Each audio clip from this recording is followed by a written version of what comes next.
It's Radio Free 501c, the voice of Rogue Tulips Consulting. I'm Cecilia Sapp. Don't forget to subscribe. We're on all your favorite podcast services.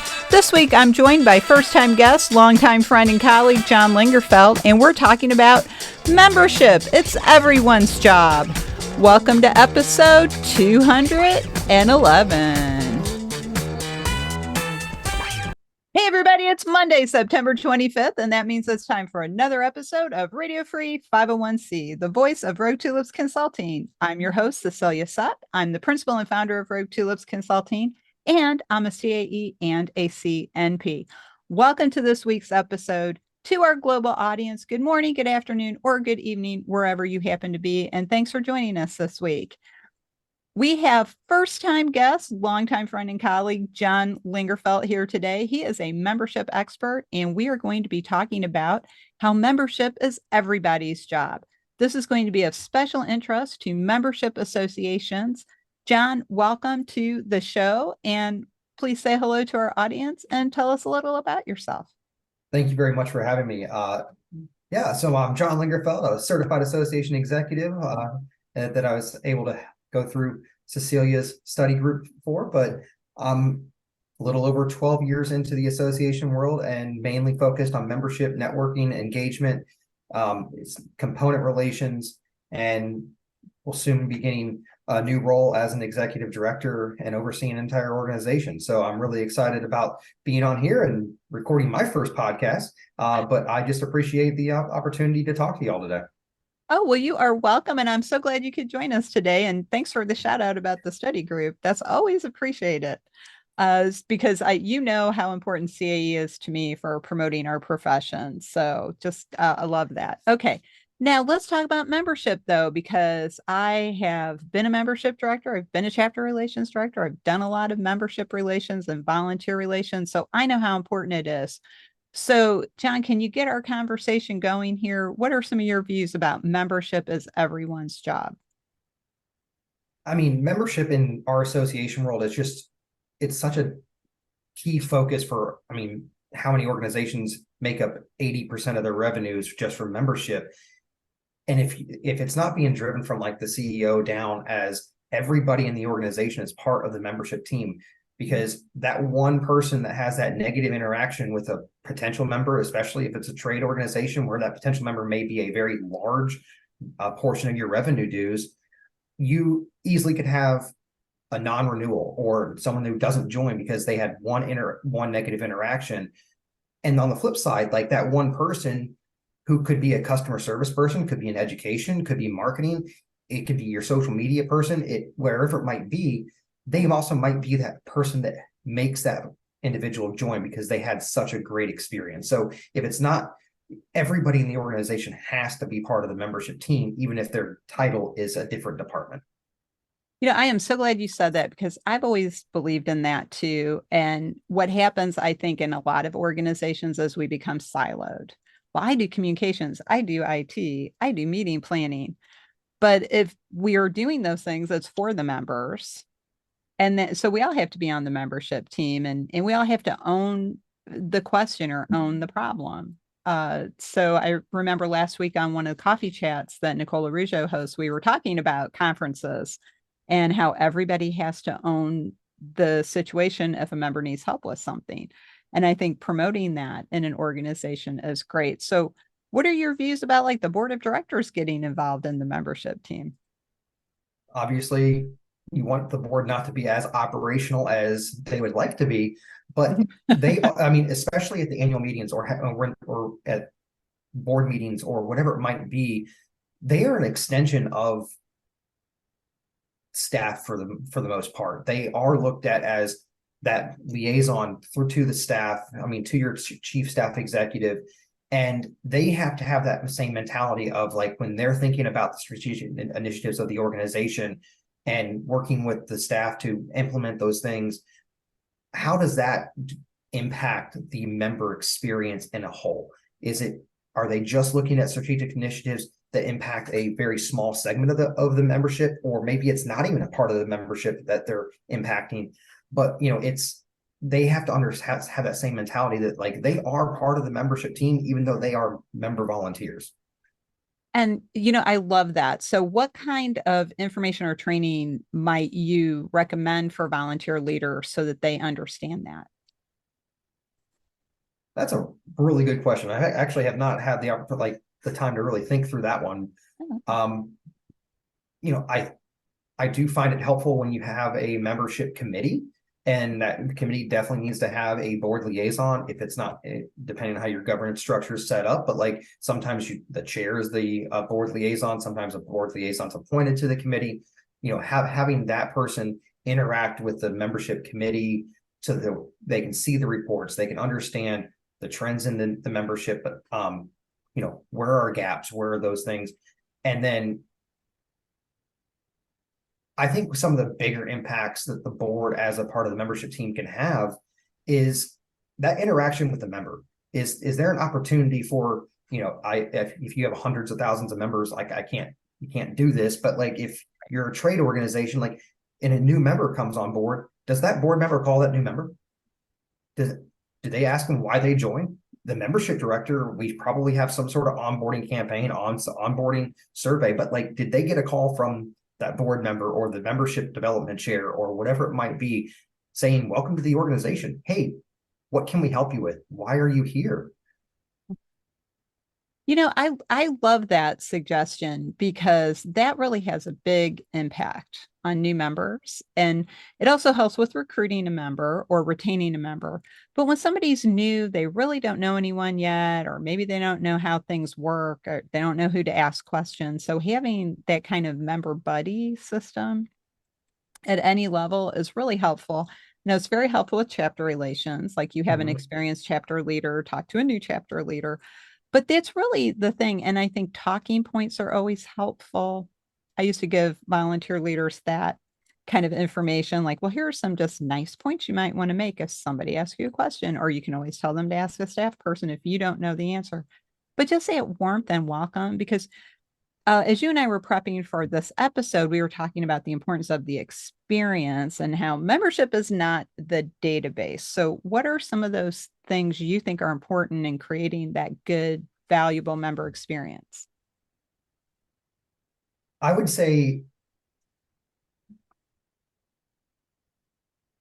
I mean, from the time that they complete the membership application, hopefully that process is already seamless enough to where there's not a whole bunch of hoops they have to jump through depending on bylaws. I mean, you might have to have board approval for corporate members. I mean, so there could be other instances, but like once they are approved as a member, what does that first communication look like?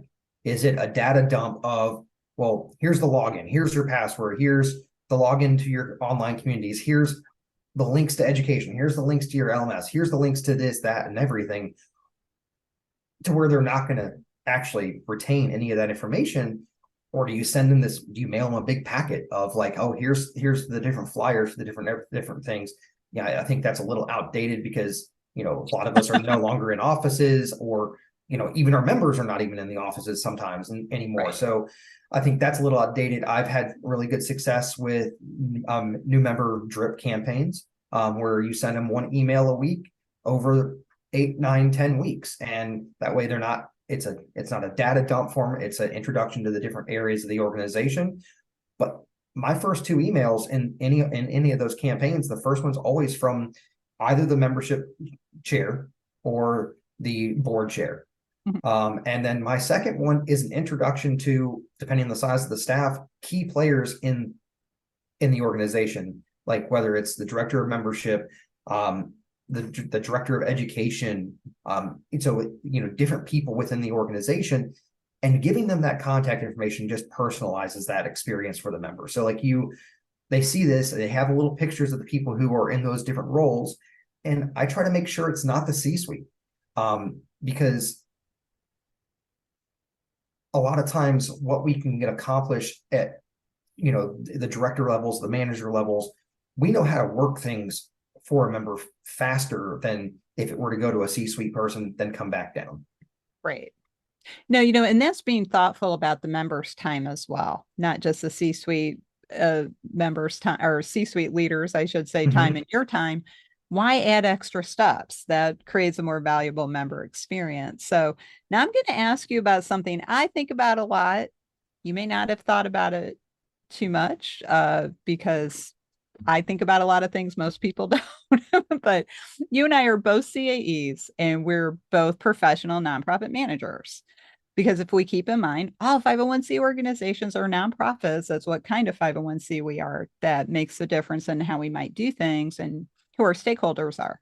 But when you're looking at membership as everyone's job, everyone's on the membership team, have you seen in your own experience that there is sometimes a disconnect between people who come into the organization because maybe they're a magazine writer or they do CPT coding and they're not really a nonprofit management professional. So they say, no, this is just my thing that I do.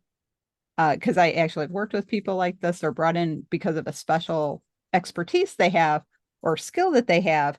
And then they come in and they have like a really like completely different attitude about member service and pitching in at conference and understanding how everything connects to each other. So have you seen that as well? Like, have you noticed that in your experience? I have seen specialized people, medical editor, publisher, journal publications. Those are very specialized areas, and a lot of those people don't have association management backgrounds. Um, you know, I think onboarding those individuals from the beginning, the CEO, the executive director, chief staff executive, whatever the title might be, and that department or division head has to drive we are all part of the membership team. And if you don't know what that means, let's sit down and chat, because someone who writes code, they have a very technically minded, tech minded person. Yeah, they're focused on what that is. Yeah. They see the problem and they can fix the problem, but then they look at it from the member side? Like, what does that fix look like for the member? Did we just make the member experience harder because now they have to go through an additional step? And not saying that's not a bad thing, because maybe it's a security step that we had to implement because of something. But what I think that's where you start getting them involved in how it impacts the member. And then I think over time, as long as you keep bringing those people into the conversations, they will start to wrap their head around, I am part of the membership team, actually. Yes. And I think you framed that very well, because we have to understand that certain people are added to the team because they have that specialty or that expertise. And so it's up to the rest of us to make sure they understand how that fits into everything else in that conversation.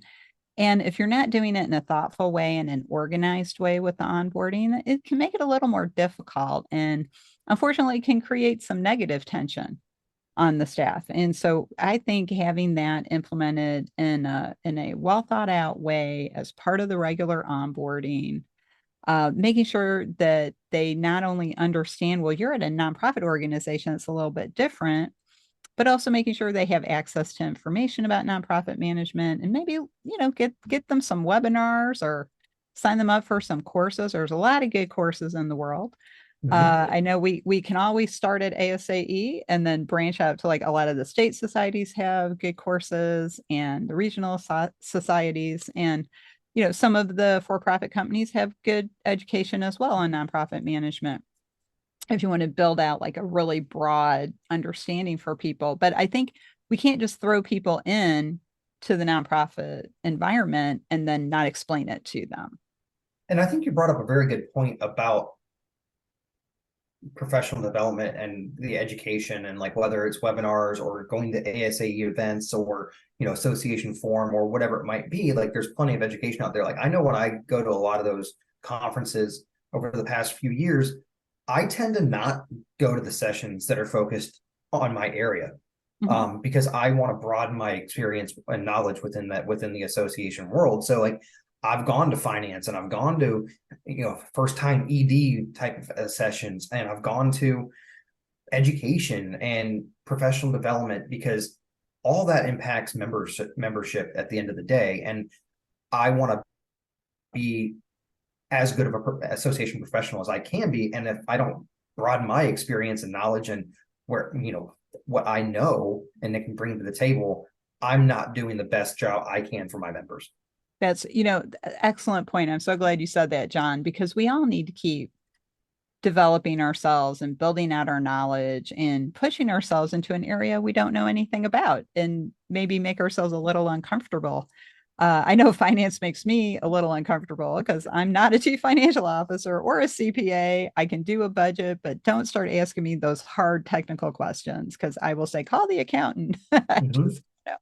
But I do try to learn what I can about it. So now you mentioned when you introduced yourself that you're moving into an executive director role.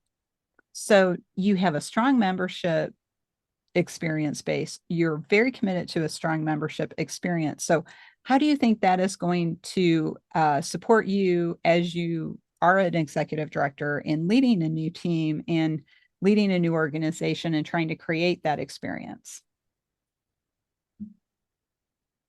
I hope. I can't say I will, but I mean, it will, but I hope that, my experience from the membership standpoint over the last 12 years and implementing different programs at different organizations and things will help me have those conversations with the board members that I will be working with and helping them see it from a different point of view. As the chief staff executive, whether it's at an AMC or, a standalone organization or whatever it might be, it shouldn't be the board against you. Like, it's that partnership we have to build. And, at the end of the day, it should be the board's idea, whether or not you came up with it. But like, being that partner and being that person they can go to and they have questions. I mean, board members are not expected to know how to run a membership organization. I mean, unless they're board members of a state society of association executives or ASAE, they may come from the association world, but like, we're doctors and lawyers and not nonprofit, professionals. And Right. I want to be that resource for them, just like I need them to be my resource when I have questions about the field that I'm representing. And that is I applaud that statement, and I think all boards and executive directors or chief staff executives should embrace that partnership. You said it very well, because in that partnership you are a resource for each other of how to do things, to offer guidance, advice, and yes, let the board think it's their idea even if you suggested it. That's great because they're probably putting their own spin on it anyway. I love that. That's really good. And I think that I think people, this is my opinion. Okay, folks, my opinion, you might not read it in a book. You've probably seen it on my blog.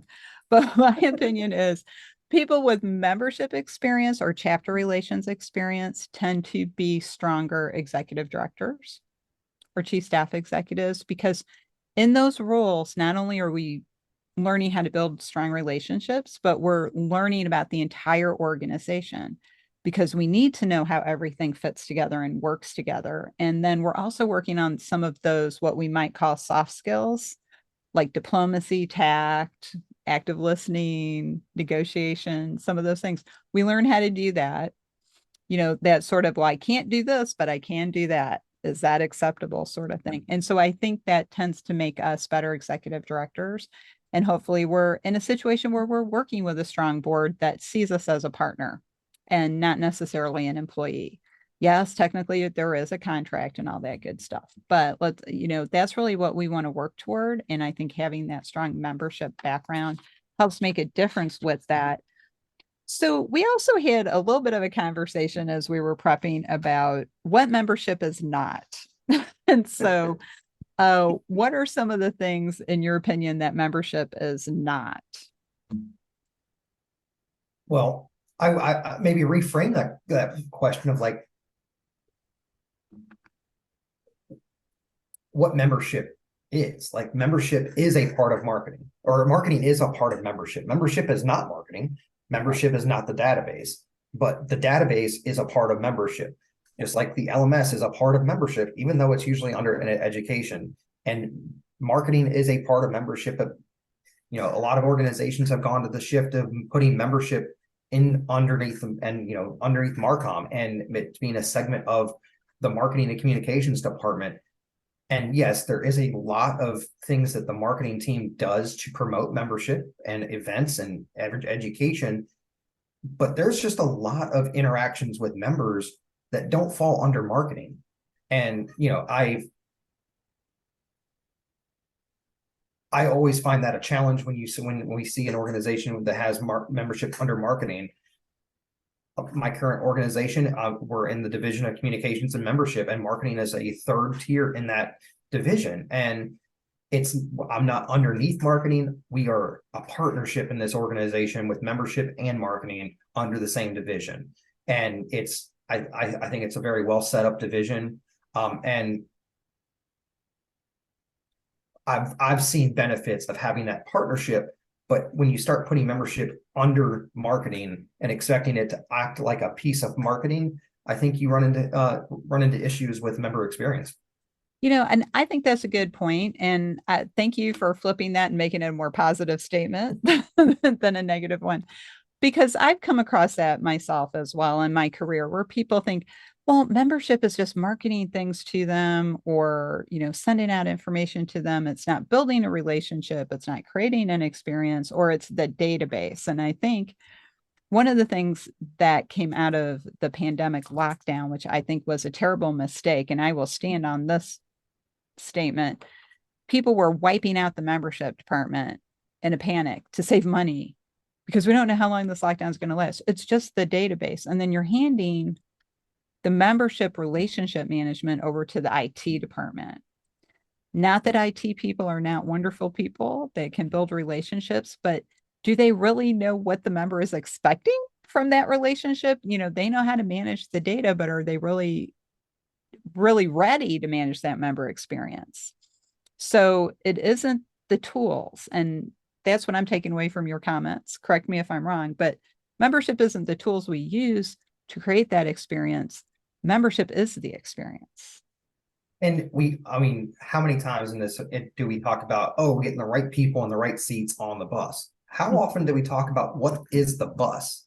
The member experience is the bus. Right. And, you have the chief staff executive sitting up there in the driver's seat and managing the people and what seats they're in. But the board is out there pushing the bus, because that's the member experience, and how the board drives the strategic direction of the organization really tells us where this bus is going to go. And then internally, we're putting people in the right seats, hopefully. But I don't think we ever talk about what is the bus. That's a really good point, because everybody's always about getting on the bus, but where the heck is the bus going?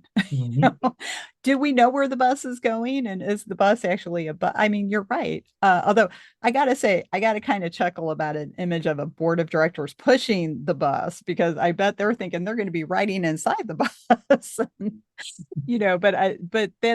that's really the thing. I mean, that bus analogy is great, but I think the most important part of that is, where is it going? And do we all know where it's going? Or do we all think we're going to Vegas? Or do some of us think we're going to LA? Right? It's like, which way are we going? Where are we going to end up? And that's really what is wonderfully challenging about working with members, is they have different expectations, and trying to figure out what those are, and how can we get everybody understanding this is where we're going, and hopefully that's where you want to go too. And that's a great point about where we're going. And I've been through some different presentations on the difference between strategic direction and foresight. Like, strategic direction is, okay, where are we going in the next 2 to 3 years? Foresight's, where are we going in the next 30? And obviously we can't plan for every scenario, but what do we want this organization to look like 10 years from now? And then let's work backwards from that. So, I think helping the board understand that, okay, every organization, the board chair always has some sort of project initiative that they want to look back on their board year and be like, this is what I was able to accomplish. But being that partner with them to help them understand, this is a good project, but what does this project look like 5 years from now? what do you want this impact to actually be, and really be strategic and look at the foresight of what the end goal of this entire project would you want to be. Right. And how is it fitting into mission fulfillment and fulfilling strategic goals? Because a lot of times you'll see a new leader come in and they'll say, this year, I think we ought to do a book. And then the next year, I think we ought to do a new event. And then but it's like, how is that moving the organization forward? And people talk about their legacy. I think the best legacy for any leader is that you have supported the plan and the mission and moved that organization closer to that goal. And it's not about your getting that specific individual recognition, although you highly deserve it for stepping into that leadership role. But it's not about that one thing you did. It's about the impact you had moving things forward. That's a great point. I mean, that was a great way to word that, of just like the CEO or the chief staff executive, they might get the recognition for things going well, but they should be recognizing all of the people underneath them that made that possible. I mean, delegation is amazing, and autonomy to get the things done and feel like there's a part of the ownership. The board chair has that same responsibility for the rest of the board members and volunteers. I mean, whether it's committee members, like, is there micromanagement in the board? Like, does the board chair and the exec committee feel like they have to make the final decisions and all this, or do they let the people who have volunteered in the committees and the work with the committee liaisons on the staff to go do what they were meant to do or volunteered to do? I'm fascinated by that point, John. Micromanagement on the board. That's not quite membership specific, but that's really interesting because you're right. Sometimes board leaders micromanage everybody else, and maybe the executive committee does everything and doesn't let the rest of the board participate. So I don't, that's interesting to think about. It sounds like you've thought about it. Have you come to any conclusions or? I mean, a former organization, it had a 13-person board, and there was, on the 9 or so committees that the organization had, only board members. So first of all, we weren't building a pipeline of new board members, like, because the board members were the only ones volunteering. But like,